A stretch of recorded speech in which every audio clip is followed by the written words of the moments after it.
Hello folks, today we'll learn a new problem. It's quite a simple problem on a one dimension motion problem. A ball basically is thrown from the top of a tower of height h. We have to find the time taken by the ball to reach the ground. Now this is a tricky problem because sometimes people, what I've seen students, they're breaking up the journey between A to C in three parts, as in A to B, B to A, and A dash to C. Or some of the guys, they try to break it up into two parts, A to B and B to C. Now, when you are using the equations of motion, you can use the final and the initial position, take all the sign conventions properly, and still you will reach the same result.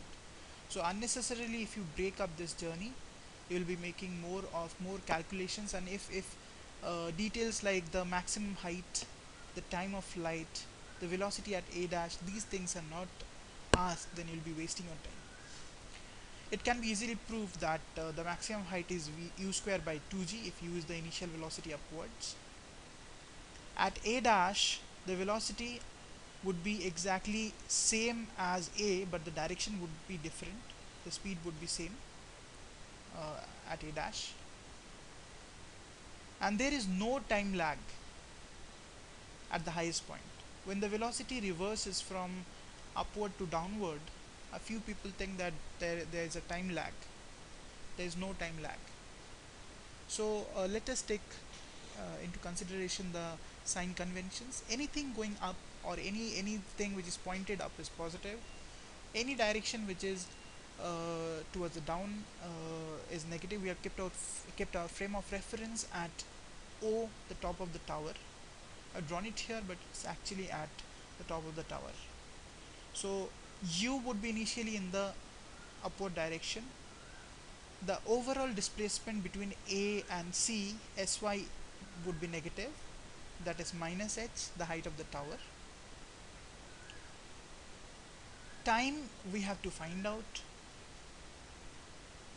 and acceleration again is downwards, so it has to be negative minus g. So we have tabulated the results here for all parameters like acceleration, the sign; for height, the sign; and u, the sign is positive. If you do it this way, might be initially it will take a bit more time, but you would get a fair idea of the sign conventions, and hence you will not uh, solve a problem in ways which would take more time and will never be wrong. So here is our equation: minus h equals to ut plus half minus gt square. This is a quadratic equation. Solve this equation to get the time required for this ball to travel from A to C. Hope you have learned a new thing, a new concept, and used the sign conventions properly. Anirban Shah signing off from estudies.com. Visit my blog cbsephysicsPune.wordpress.com/blog.